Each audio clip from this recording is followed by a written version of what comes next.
Salut, salut, salut, salut. C'est Paul. J'espère que tu vas bien. Ce soir, je vais te lire une histoire qui m'a beaucoup marqué étant petit. Un petit livre que je lisais de temps en temps quand j'étais vraiment très jeune. Donc, ça s'appelle La grosse bête de Monsieur Racine.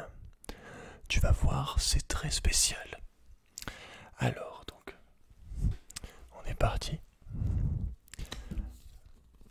Installe-toi tranquillement et place à la lecture.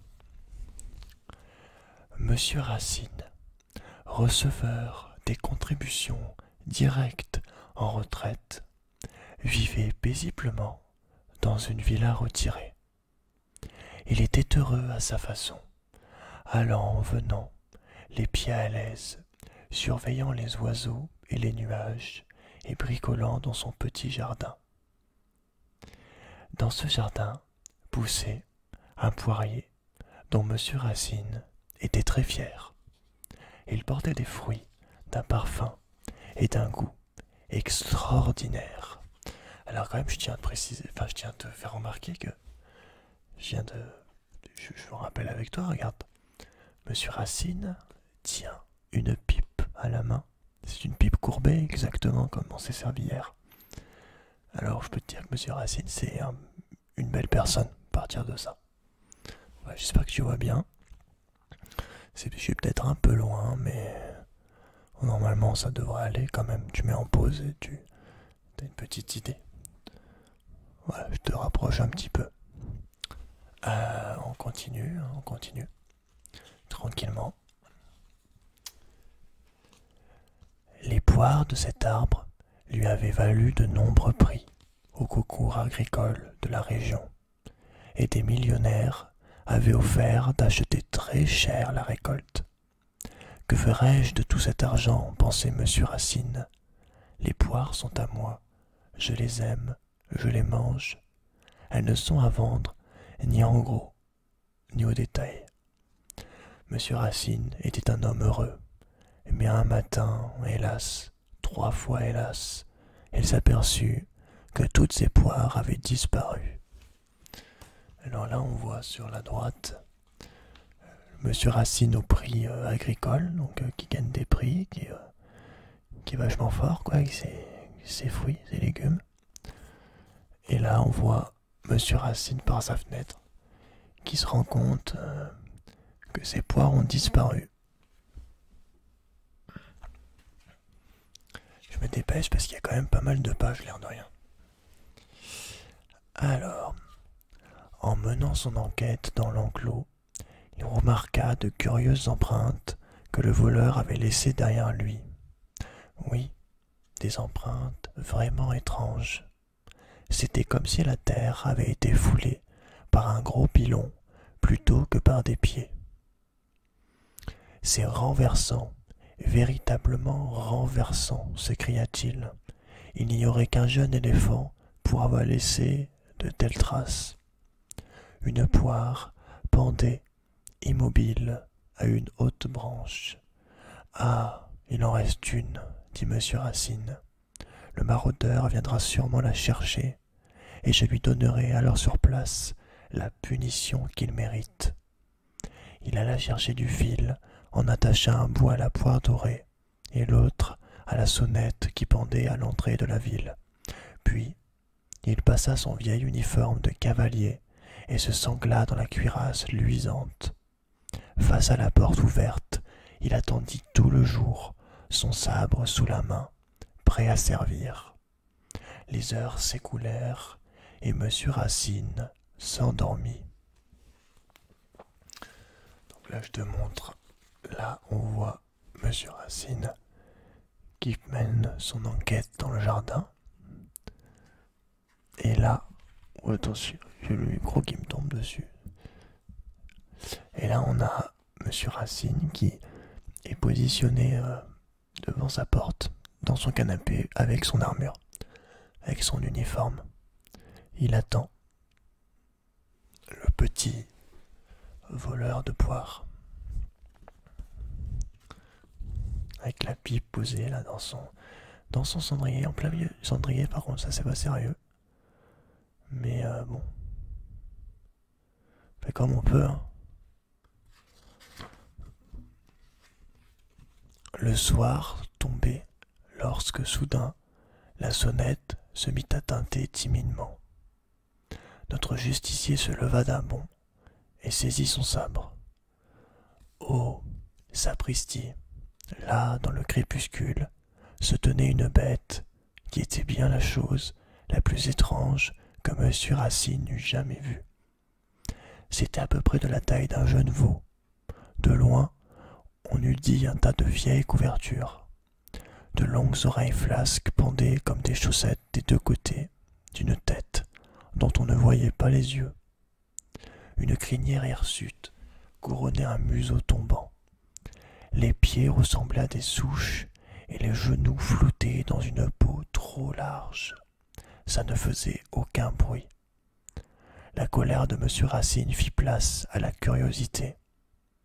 Ça ne paraît pas bien dangereux, se murmurait-il en sortant de sa maison. La bête ne bougeait pas et semblait même disposée à faire connaissance. Monsieur Racine sortit un macaron de sa poche et le piquant à la pointe de son sabre, le présenta à la bête. Alors attention, la bête, première fois que tu la vois.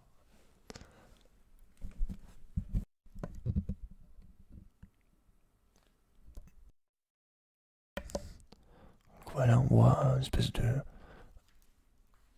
chien dégueulasse, faut pas dire autre chose.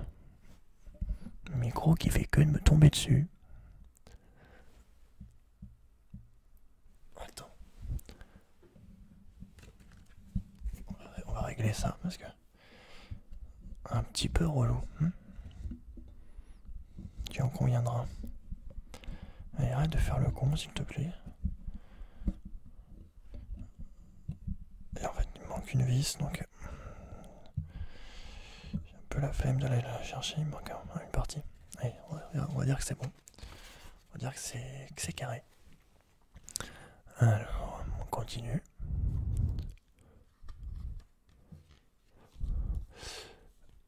L'offre amicale fut acceptée. Quelques gentillesses de ce genre, et on pourrait l'apprivoiser, pensa monsieur Racine. Il alla dans sa cuisine, en rapporta un morceau de tarte aux pommes, du saucisson, du pâté et une bouteille de vin rouge. Et l'homme et la bête pique-niquèrent cordialement sous le poirier. Il faisait nuit quand l'animal se leva pour partir. « Bonne nuit, douce chose, dit monsieur Racine, en embrassant sur les deux joues son visiteur. Revenez demain, nous passerons tous deux d'agréables moments. » Je te montre monsieur Racine qui pique-nique avec le bestiau au calme, dans des eaux calmes. J'espère que tu vois à peu près. Voilà.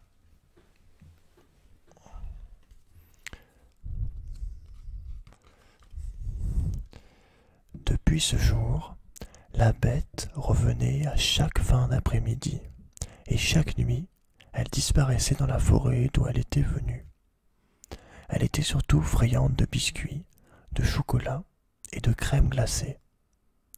Monsieur Racine désirait tellement plaire à son invité qu'il fit installer à grands frais un congélateur pour conserver les énormes bacs de glace qu'on lui livrait de la ville. Les jours de pluie, il se contentait de rester à l'abri, assis sur le vieux sofa que monsieur Racine avait hérité de sa tante Sophie. Les deux amis aimaient la musique qu'ils écoutaient avec ravissement. « J'ai perdu mes poires, pensait l'ancien receveur, mais j'ai trouvé un ami. » À droite, on voit la glace, les gros bacs de glace.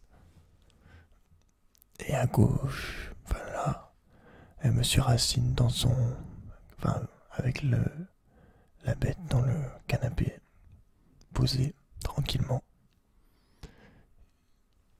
Et j'espère que toi aussi tu es posé, pareil, dans ton lit. Désolé s'il y a des bruits, hein, c'est compliqué d'avoir du silence, voire même impossible. Enfin bon, on fait pas comme on veut, malheureusement. Les jours de beau temps, quand l'état des routes le permettait, il chargeait la bête dans une remorque accrochée à son tricycle à moteur et il démarrait à une vitesse vertigineuse. Voilà une image marrante sur une double page donc. On voit Monsieur Racine avec sa bête qu'il aime bien à l'arrière de son tricycle. Et à côté, en même temps, il y a des chasseurs, il y a des chiens et tout. Genre. Ça part à toute vitesse, quoi. Oula, attention, j'ai mis un coup de pied dans la lampe Ikea. On va éviter, sinon je pourrais plus lire de manga, j'aurais pas l'air d'un con. Ok. Enfin, je pourrais plus lire, je pourrais, mais... J'aime bien lire les mangas quand ils sont très très très bien éclairés.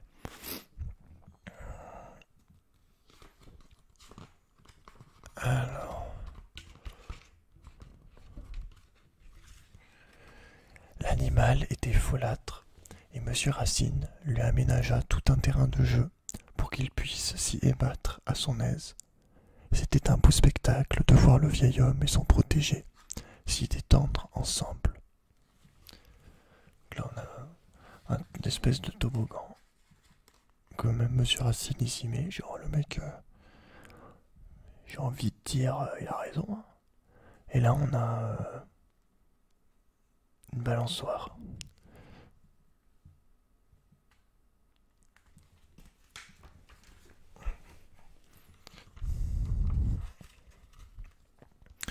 Ok, attention, grosse page, il n'y a plus de 3 lignes. Oh, je me concentre. Monsieur Racine ne cessait pas d'étudier l'animal, de prendre des photos, de faire des croquis, de noter des mesures. Mais il ne lui trouvait aucun rapport avec une forme vivante quelconque. Les tissus de son corps étaient sans vie, et il n'avait pas de squelette. L'ensemble du corps paraissait être un assemblage de parties vivantes indépendantes les unes des autres. Monsieur Racine fouilla sa bibliothèque pour y trouver quelques indications, mais rien, nulle part, on ne parlait de la bête. Donc Monsieur Racine qui étudie le bestiau pour essayer de tout simplement trouver qui est-il. Mais il ne trouve rien. Tu vois, tu regardes ça un peu... tu lis ça genre petit, tu comprends rien. T'as un peu peur en fait. Au final, moi j'étais plus à me dire putain mais... Tout le long, mais quel est ce truc? C'est quoi ce machin là quoi? Quel est ce bestiau putain? Genre, c'est fini les conneries au bout d'un moment? Bon, ça c'est moi qui le rajoute mais... quel est ce truc quoi? Monsieur Racine décida donc d'écrire à l'Académie des sciences de Paris. Il joignit sa lettre à une étude détaillée sur le comportement de l'animal ainsi qu'un choix de photographie. La réponse ne se fit pas attendre. La découverte de Monsieur Racine avait fait sensation parmi les académiciens et on l'invitait à venir la présenter à Paris. Il se mit tout de suite au travail et avec l'aide de l'animal, il construisit une cage confortable. Je te montre la construction de la cage. Confortable, attention. Je pense, tu sais quoi? Ah non, j'allais dire c'est... Ouais, remarque. J'allais dire c'est un livre qu'on a volé à une bibliothèque, mais... logiquement non, parce que c'est un cadeau qui a été fait à ma soeur pour son anniversaire quand elle était petite. Mais je remarque qu'il y a genre une post-it chelou derrière. Alors mon oncle est bien capable d'avoir volé le truc en bibliothèque, le connaissant radin comme il est. Ben, je dis ça, hein, mais enfin c'est vrai. C'est marrant ça. Il aurait pas fait ça, enfin bon, c'est marrant. Ça m'étonnerait pas, hein, en tout cas. Oula, alors là gros il y a une ligne. Elle fut transportée à la gare la plus proche, aux frais de l'État. Je te montre le transport de la bête. Ah la bête, la bête.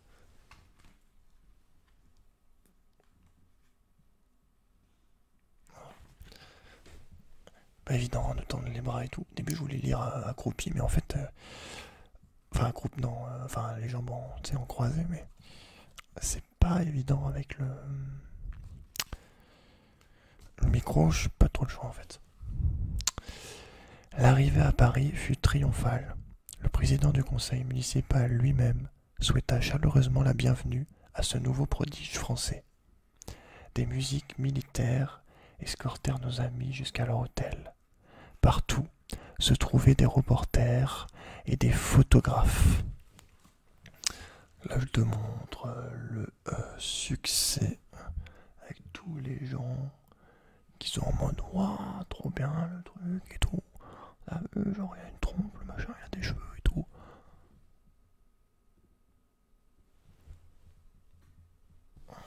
Hop.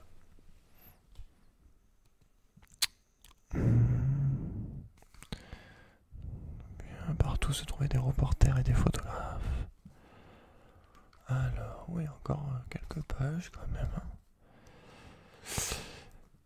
Des propriétaires de cirque, des directeurs de zoo et de riches amateurs offrirent des fortunes à Monsieur Racine pour son animal, mais en vain.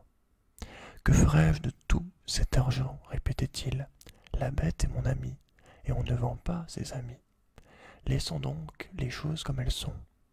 Le lendemain, c'était le grand jour. Les académiciens étaient réunis dans l'amphithéâtre. À 10 heures, la porte du fond de la scène s'ouvrit, et Monsieur Racine entra, vêtu d'un complet noir bien coupé, et suivi de la bête. Il y eut des oh et des ah dans l'assistance, qui se mit tout entière à l'applaudir. Quelques dames s'évanouirent. Sur l'estrade, Monsieur Racine était prêt à faire sa présentation. Mesdames, messieurs, honorables académiciens, et c'est alors qu'il se produisit quelque chose d'incroyable. Avant de voir cette chose incroyable, je te montre la scène avec une bonne femme là qui tombe vers le bas.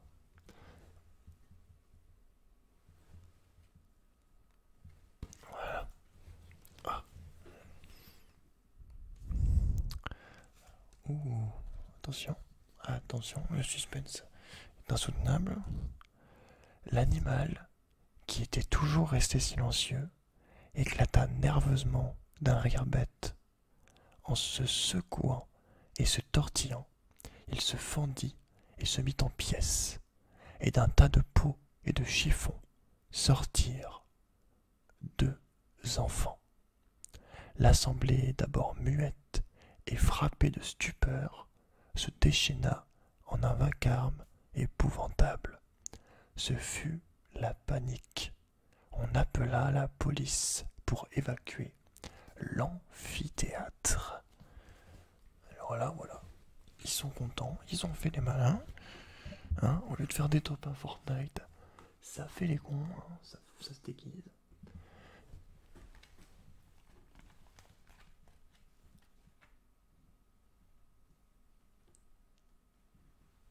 Voilà, c'était des gamins depuis le début. Cagés. Quand la nouvelle se répandit parmi la foule des curieux qui attendaient dehors, une bagarre s'engagea. Des autobus furent renversés, des actes inqualifiables furent commis. Ce fut un beau gâchis.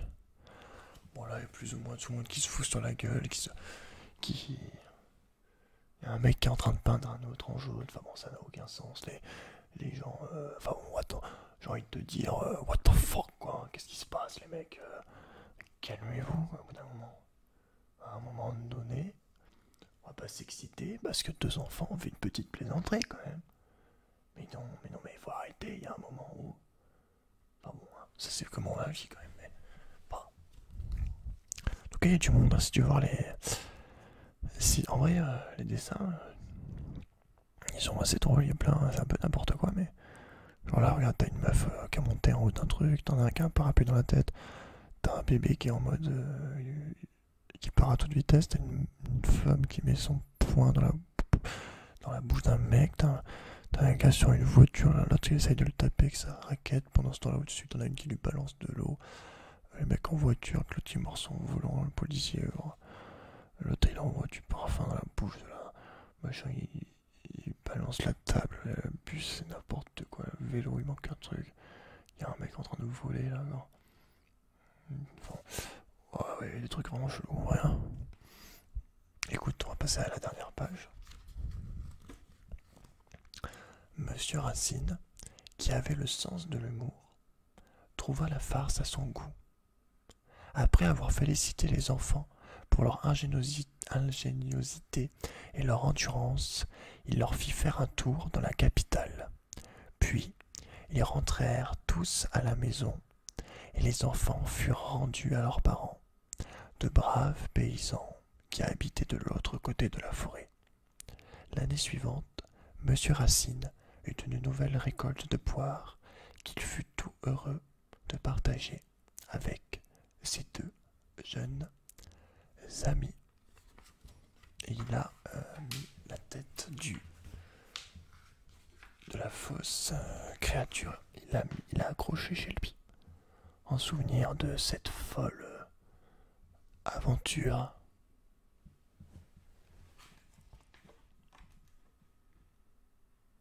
Voilà.